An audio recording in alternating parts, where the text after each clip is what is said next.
Today I thought I would share with you my head torch journey. As the years have rolled on, technology has improved and my expectations of what I want from a head torch has changed slightly. The order I put these in is not in order of preference, this is in order of purchase. As in, I purchased this Petzl first about 10 years ago, and I've recently purchased this little O-light. I don't throw out anything if I can help it. If there's still some use left in these or some life, I'll keep these and I'll keep one in my car. I'll keep one in my toolbox. So there's no reason to throw out your old head torches. I really didn't know much about head torches when I bought this Petzl Tikka Plus about 10 years ago.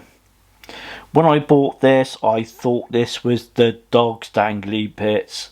It had different modes. When you switch it on, you got high, medium, low, and SOS mode. By today's standards, the high setting of lumens on this is really pathetic. On the upside, the 3 AAA batteries on this last for ages. On the downside, when you want to change them, it's one of these pressy clip systems, which is an absolute nuisance. What I do, I use the clip off of the headband and give it a good old push, and that releases the back. But it's no good if you want to do that in the dark or in the rain. So after a while I wanted to upgrade and have a bit more of a powerful light. So I bought this black diamond head torch. I'm not quite sure what model it is, but it had a lot more features. One of the downsides though is this takes 4 AAA batteries. It's got lots of different light modes. You've got 2 white, you've got the main light, that dims as well, you've got flashing lights, there's a double red mode as well if I can work out how to do it.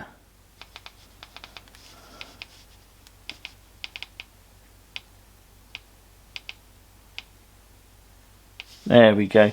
For a head torch it's a little bit complicated to try and remember everything. It was much easier to change the batteries. You just undo a small screw at the back and then pop the case open to reveal your 4 batteries. The 4th one is hidden down at the back there. I don't really get on too well with this for 2 reasons. One, the batteries seem to run down on their own. I don't know why. You put a set of batteries in it and you don't use it for 2 or 3 months. You go to put it on and absolutely nothing happens. The batteries seem to drain. The other thing I don't like about this, it's like super complicated to remember what you're trying to do. It's like, oh, what am I going for? Oh, I want the red lights. No, I got flashing white lights. Ah, there we are. You might have one of these and go, there's nothing complicated about that. What are you talking about, man? But for me, it's just a bit complicated and I can't be bothered with it. So, it was time to upgrade to something else. After a lot of research and on a limited budget, I bought this. This is a Wowtac A2S. If you're on a budget, this is the dog's dangly bits. It's got different mode settings, cycles through them. It's got a turbo mode. It's also got an SOS mode. This is fantastic. It runs off an 18650 battery that charges up off of a micro USB. If you're on a budget, this is absolutely phenomenal for the money. I've had this for about 3 or 4 years now. It's been submerged in water, it's been out in heavy rain, and it's worked absolutely faultlessly. The only thing that niggles me with it is when it's on your head, if it's been on there for a while, it just gets a little bit heavy. I know that sounds a bit pathetic, but if you're wandering around with this on your head for half an hour or an hour or 2 hours, you kind of start to notice the weight. So I was after something that was a little bit lighter. A couple of years ago I bought this Fenix HL23. It runs off a single AA battery. It's nice and easy to use. It's got 3 settings. Starts off on high, then it goes to low and cycles through back up to high again. I'm not over keen on this because it has no memory. When you put it on for the first time, it always goes to high mode, which I'm not too keen on. To be totally honest with you, I'm not a big fan of this Fenix. It's not very bright in terms of lumens. The beam's not very wide.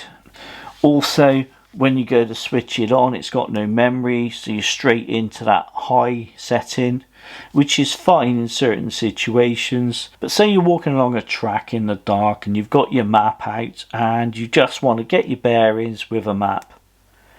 You go straight into that setting and then it destroys your night vision. What you've got to do then is like cycle it down. So from my way of thinking, I would prefer something that perhaps started like that and then you could cycle it up. All in all, it's a bit of a disappointment. Moving on to my newest purchase and my most expensive purchase, I might add. I was looking on the Olight sale and I bought this. It's a Perrin Mini. The way I've got this set up, this is the dog's dangly bits. And I say the way I've got this set up, it didn't come like this. Unfortunately, it comes with this, which is a patch with Velcro on the back. The idea is that the clip on the back of the light clips onto this piece of plastic here and you can turn it, and that's brilliant. That's really convenient. I like that. I just don't like this Velcro-y thing on the back. It kind of, whatever you touch, it sticks to. You know, it'll ruin your clothes. I'll show you on my cuff. This is the Velcro patch. If it comes into contact, you can probably hear it kind of sticking and pulling. It's basically going to ruin your clothes. The idea is that it goes on there, but it's just not for me. I'm sure, Mr. Olight, you had an idea for this. But as a suggestion for you, if you ever get to watch this, which you probably won't, take this little clip here and put it on a proper head strap and get rid of all this nonsense on the back. But that's just my personal opinion. So when I was purchasing this, I kind of knew about this. So what I also did, on their website, I spent an extra £5 odd and I bought this. What I then had to do was remove this clip and then put him in the other head strap. And now I've got an amazing little head torch. If you double tap, you get turbo, and if you triple tap, you get SOS mode. It cycles through, it's got a memory, it's super bright, it's got a nice wide angle. The thing I like about this most is the way that it charges up. You don't have to take any batteries out, you don't have to fiddle with it. You've just got this little magnetic jobby here, clips on the bottom, and that goes into a USB socket. Once that's on, that glows red. When it's charged up, it goes to green. It couldn't be simpler. As I was saying earlier, in this configuration that I've got, this is the dog's dangly bits as far as I'm concerned.